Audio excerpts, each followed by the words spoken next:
Our channel. ఆంధ్రులకు Telangana ఉద్యోగం ఇస్తున్నట్టుగా నిన్నటి నుంచి సోషల్ మీడియాలో ఒక వార్త కనిపిస్తున్నది. వివరాలు ఏమిటో తెలుసుకుందాం. శ్రవణ్ కుమార్ గారు, ఎస్ సార్. ఏ ఆశయం కోసం తెలంగాణ సాధించుకున్నాం, ఇప్పుడు ఉన్న రేవంత్ రెడ్డి ప్రభుత్వం చేస్తున్నది ఏంటి, దీన్ని ఏ రకంగా చూడొచ్చు అంటారు?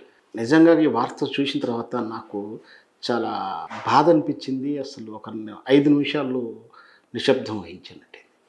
అసలు ఏం జరుగుతుంది, ఏ సాధన కోసం మనం ఏం చేసాం, ఏం జరుగుతుంది? 2 రకాలు. ఒకటి తెలంగాణ ఉద్యమం, తెలంగాణ ఎందుకు కావాలి, ఆకాంక్షల లక్ష్యాలు ఏంటి, అవి వేటి కోసం ఇంత పోరాడాము. 3 నుంచి 4 తరాల ఉద్యమ పోరాటం అది. ఒక్కరోజు పోరాటం కాదు అది. ఒక ములికి కాంచి మొదలు పెడితే 5-6 తరాలు అని కూడా చెప్పొచ్చు. 5-6 తరాల నుంచి పోరాడుతున్నాం స్థానికులకు ఉద్యోగాల అంశం మీద. సరే, కేసీఆర్ తెలంగాణ తెచ్చాడు, ఒక 10 ఏళ్ళ పోరాటం జరిగింది. సరే, ఏదో రకరకాల కారణాలతోటి కేసీఆర్ ఓడిపోయాడు. రేవంత్ రెడ్డి మార్పు కోసం అని చెప్పి తీసుకొచ్చాడు. వాళ్ళు చేసిన ప్రాపకండం ఉద్యోగాలు లేవు, ఉద్యోగ కల్పన లేదు అంటూ రకరకాల ఎన్నో రకాలైనటువంటి మాటలు చెప్పేసి అధికారంలోకి వచ్చారు. ఉద్యోగం కల్పిస్తామన్నారు, నిరుద్యోగులు భృతి ఇస్తామన్నారు. అంటే అయితే ఉద్యోగం ఇస్తాం లేదా నిరుద్యోగ భృతి ఇస్తామని అర్థం. వీటి ఊసే లేదు. కానీ ఆ ఉద్యోగ నోటిఫికేషన్ ఇంతవరకు రాలేదు. గత ప్రభుత్వంలో ఇచ్చినటువంటి ఉద్యోగాల ఫలితాలు వచ్చిన తర్వాత సర్టిఫికేట్లు వీలిచ్చి, అపాయింట్మెంట్ లెటర్ వీలిచ్చి ఫోటోలు దిగారు. ఇది ఇంతకన్నా హేయమైన చర్య ఏం రాజకీయ దిగజారుతనం అది. ఇచ్చేటప్పుడన్నా వాళ్ళకు కొంచెం ఆత్మాభిమానం ఉండాలి. ఎందుకంటే తెలంగాణ వాళ్ళకి ఆత్మగౌరవం ఎక్కువ ఉంటుంది. మరి అది లేదు. ఎందుకంటే ఇతనిలో మొదటి నుంచి చెప్తున్నాడు, సీమాంధ్ర చంద్రబాబు నాయుడు గురు శిష్యరికం ఉంది, వాళ్ళ భావజాలం ఉంది. కాబట్టి ఈయనలో ఆత్మగౌరవం లేదో అనిపించింది వాస్తవానికి. ఎందుకంటే ఆ ప్రభుత్వం నోటిఫికేషన్, ఆ ప్రభుత్వం చేసిన బాధ్యతల నుంచి ఈయన సర్టిఫికేట్ ఇచ్చి ఫోటోలు దిగి ఒక వేడుకల, ఇంతవరకు ఏ చరిత్రలో కూడా అపాయింట్మెంట్లకు ఒక వేడుక చేసిన దాఖలాలు ఎక్కడా లేవు.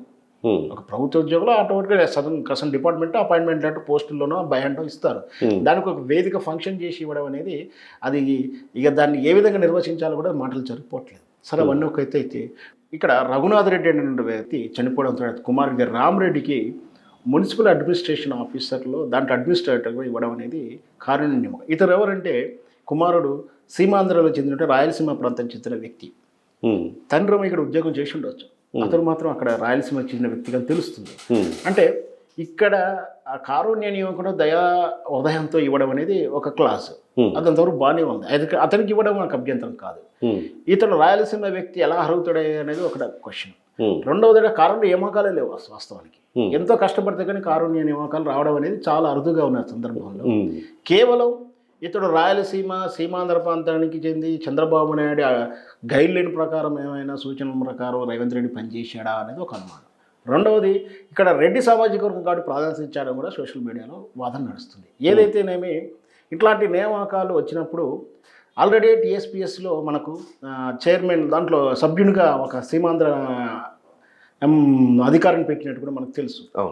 ఇక్కడ చూస్తే ఇది అంటే ఆయన పార్టీ తీరు కానీ ఆయన మొదటి నుంచి పనిచేసిన తీరు మాత్రం మొత్తం సీమాంధ్రుల ప్రయోజనాల కోసం పనిచేశాడు. ఉద్యమ సమయంలో కూడా ఏనాడు కూడా జై తెలంగాణ అన్న వ్యక్తి, తెలంగాణ మీద తుపాకీ పట్టుకుని గన్ను పట్టుకుని వచ్చినటువంటి రేవంత్ రెడ్డి తెలంగాణ ప్రయోజనాలు కాపాడుతారని ఎట్లా అనుకుంటాం మనం? అది మన తప్పు అవుతుందో అలా అనుకుంటే.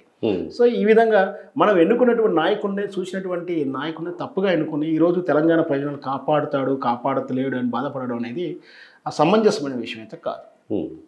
మొత్తం మీద ఏదైతే జరగకూడదో, ఏదైతే అవ్వకూడదో అదే జరుగుతుంది.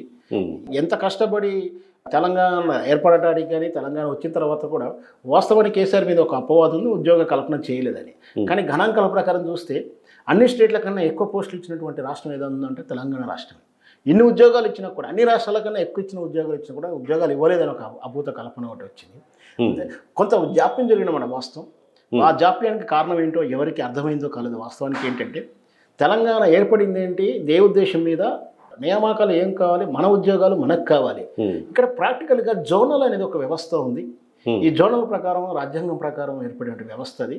దానివల్ల మళ్ళీ వెంటనే అప్పటికప్పటిగా తెలంగాణ ఏర్పడే ఉద్యోగాలు ఇస్తే పాత నియామకాల ప్రకారమే వెళ్తుంది. అంటే పాత అంటే మళ్ళీ ఇతరులకు వెళ్ళి, అంటే ఉన్నవే 100 ఉద్యోగాలు ఉంటాయి. అంటే అప్పుడు ఉదాహరణకు ఉమ్మడి ఆంధ్రప్రదేశ్లో ఒక 100 ఉద్యోగాలు ఉంటే ఏర్పడిన తర్వాత 80-70 వస్తుంది. మళ్ళీ ఈ 70లో మళ్ళీ పాత సీమాంధ్రకు చెందినటువంటి ఉమ్మడి ఆంధ్రప్రదేశ్ ఈక్వేషన్ ప్రకారమే మళ్ళీ ఉద్యోగాలు వాళ్ళకే వెళ్తాయి. అంటే 70 ఉద్యోగాల వేకెన్సీలలో మళ్ళీ వాళ్ళకి వెళ్ళే అవకాశం ఉంది. కాబట్టి ఈ జోనల్ వ్యవస్థను మార్చాలని చూశాడు. ఆ జోనల్ వ్యవస్థను మార్చి జోనలైజ్ చేసి డిస్టిక్లు చేయడంలో ఉద్దేశం కూడా జోనల్ వ్యవస్థ మారడానికి. అంటే నిగూఢమైన అర్థం ఉంది, దీర్ఘకాలిక ప్రయోజనాలు ఉన్నాయి. ఇది ఏర్పాటు చేసిన తర్వాత జోనల్ వ్యవస్థను పటిష్టం చేసిన తర్వాత ఉద్యోగాలను నోటిఫికేషన్లు జారీ చేశాడు. ఈ విషయంలో కూడా కేసీఆర్ ఉద్యోగాలు ఇవ్వలేదను ఏం జరిగింది. కానీ ఇక్కడ మాత్రం వచ్చే 70లో 60 రాని 60కి కూడా 60కి ఈ లోకల్ ప్రాంతం అంటే తెలంగాణ వాళ్ళకి రావడానికి ప్రయత్నం జరిగింది. ఇది బెటరా లేదా రాగానే 100 నోటిఫికేషన్లు ఇచ్చేసి 100 ఎవరికి పడితే వాళ్ళకి ఇస్తాడికి అది బెటర్ అని వివేకవంతులు ఆలోచించుకోవాల్సిన అవసరం ఎంతైనా ఉంటుంది. మొత్తం మీద ఏదైతే సాధన కోసం మనం కష్టపడ్డామో ఆ లక్ష్య సాధన తెలంగాణ ఉద్యోగాలు నిధులు నియామకాలు అవి వరుస మారుతున్నాయంటే ఈ నిన్నటి నుంచి ఈ గత 60-70 రోజుల నుంచి చూస్తుంటే ఖచ్చితంగా ప్రయోజనం అయితే వరుస తప్పుతుందో అని అనిపిస్తుంది. ఈ దిద్దుబాటు చర్యలు ఈ అనుమానాలు తీర్చకుండా మాత్రం ఖచ్చితంగా ఈ రేవంత్ రెడ్డి ప్రభుత్వం తగిన మూల్యం అయితే చెల్లించుకోబోతుంది. ధన్యవాదాలు శ్రవణ్ కుమార్ గారు. Thank you sir.